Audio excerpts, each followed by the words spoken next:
England have won. England have done it. We've beaten France at the Allianz Stadium. Screw the Allianz. It's the Twickenham Stadium. We've beaten France at Twickenham, and I can't believe it.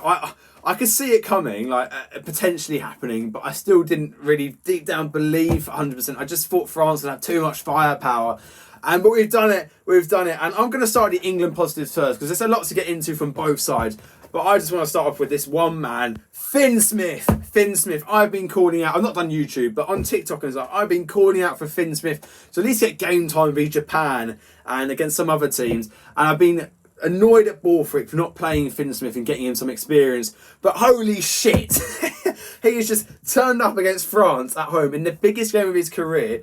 And he's just absolutely destroyed it. Like, not destroyed it, but he was phenomenal. His passing game, what he does at Northampton, was incredible. Oh, my God, he was great. Finn Smith was brilliant. And talking about Northampton, by the way, definitely had an effect on that game. 4 Northampton Saints players in that back line. Mitchell and Finn Smith, a half-back pairing at club level, now international. And then the 2 wingers, Ollie Slightholme and Tommy Freeman. You could see it. Was it that third try? Was it the third try? Finn Smith gets the ball from Alex Mitchell, goes to go left, turns back, does a little chip in right, it's hanging, and Tommy Freeman has to run on BLBRA, takes the ball and goes over the line. That is a Northampton Saint sort of chemistry try. That has come because they played together. Fantastic, absolutely fantastic. And the next man I want to get into is Tom Curry. Tom Curry, I've been saying it. If he hits his prime, starter over Van der Fleer, maybe even Jack Willis, over Jack Morgan. He's in the Lions tour, and people have been ridiculed because, you know, Tom Curry has not been so much present. He's had a lot of injury issues, but again, last week and this today especially, he was fantastic again. Tom Curry, he's back. He is back. Tom Curry's back. Oh my God, what a player. What a player. I'm so sorry. I'm very, very high on this England performance right now. Oh, what a game. What a fantastic game. And let's just get into this. Forget about England and forget about France. And let's just talk about the game. I mean, there was drama from minute 1 to minute 80. And I know I've come off the winning side today, so I'm very exuberant and happy right now. But we just, even on the losses, even though England have a lot of losses in the last year, this fucking sport, rugby, man, there's no other sport that does it. There's no other sport that does this to you. The highs and lows, the excruciating pain, and just the enjoyment and the highs from such little things like knock-ons and little turnovers and crazy kicks, which are 50-22, or they go slightly behind someone. It's absolutely mad. This is why we love this game. I mean, we've just seen a weird Wales-Italy game before, and then we're followed up by this. No game is the same. Oh my God. This is why we love this sport. If you're, us rugby fans, I just wish everyone could enjoy this sport. And, if they understood it, see just the ridiculousness of it. I said that wrong. The ridiculousness of it. Oh my God. I'm sorry. I'm so excited right now. But let's go back to the England team quickly. I want to give a shout out. Elliot Daly scores the winning try. The first time back in the England squad for nearly a year. He had a baby in the summer and then, injury and other stuff in autumn. But he came back. People have doubted him, even though he's been in phenomenal form for Saracens this year in the Premiership. And he scores the winning try. And if you watch him, ITV did a great analysis piece just after the game. He comes running from the sideline, straight in, and Finn Smith, with his fantastic passing game, Finn Smith, little pump pass, and then out to Elliot Daly, goes over, beats the pont, which is even better. And obviously 24-25, conversion, no pressure, Finn Smith scores. Or not scores, kicks it over. And sensible thing, doesn't try and leave it to the last second and end the game there. Just don't risk it. He took the restart, didn't fuck it up like against Australia, and kicked the ball out. Finn Smith gets to kick the ball out. Man of the match, deservedly so, Finn Smith. Wow, fantastic performance. I want to get on to the other Smith quickly, Marcus Smith. I think he got a lot of flack.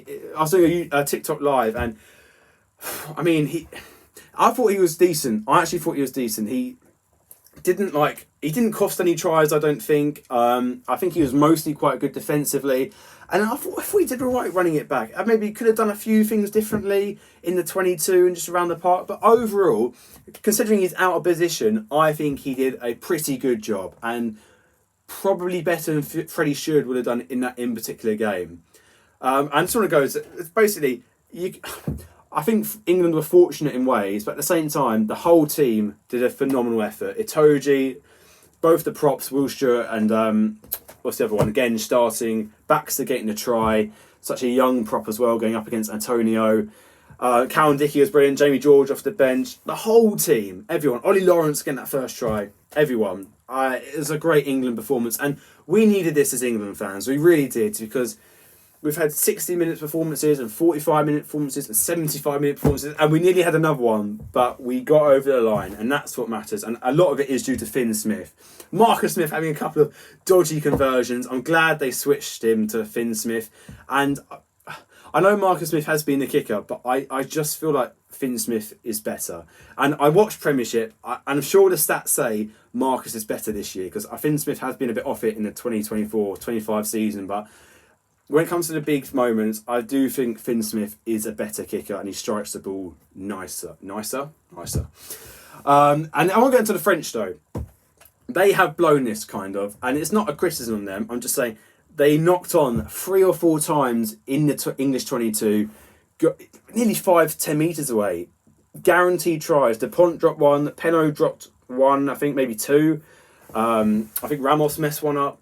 The French could have been in for a few tries, especially in that first half. 3 tries pretty much knocked on in that first half. And I'm not going to say England were all fortunate, because their defence definitely put them under pressure for a couple of those. Like the pressure, I think Finn Smith on the Dupont one, and is it Mitchell and Lawrence or someone in the when Penaud knocked it on. It's difficult, and the French players are playing at 100 miles per hour. Sometimes they do that first try and it's like crazy. Sometimes they'll try it and they might knock it on slightly. There's a lot of pressure. People are saying a lot of pressure for England. There's a lot of pressure for France to go away to their biggest rival at Twickenham and get a result as well. So it's difficult, but they did knock on a few crucial, try scoring opportunities.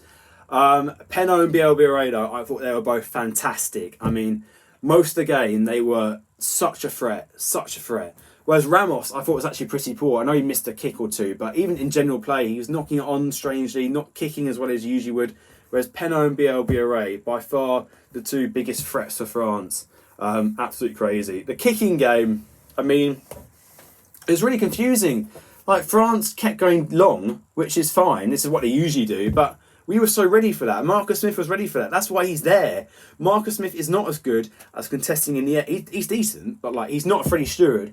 And yet the French were not willing to put high balls in the air. And do they not trust Bielbiareda and Penaud to challenge in the air? I mean, that's where Tommy Freeman's third try came in, that he got the aerial sort of, I don't know, he had a run up, but he beat Bielbiareda in the air to get that third try for England. So yeah, a really strange one. The kicking game, they didn't seem to, it's like they decided they were going to do it a week before they even saw the lineup, and just thought, we're not going to change our tactic. So I thought it was a bit odd from France, but yeah, Dupont, I'm going to get on Dupont. He had a decent game, I thought.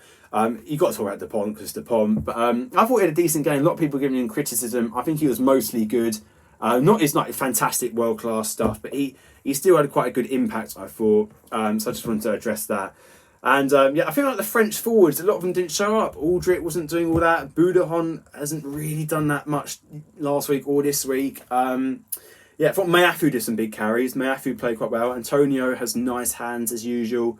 Mavaka seemed to have quite a decent game, but England's line-out was going really wrong especially in that first half, which was really annoying considering our line-out specialty.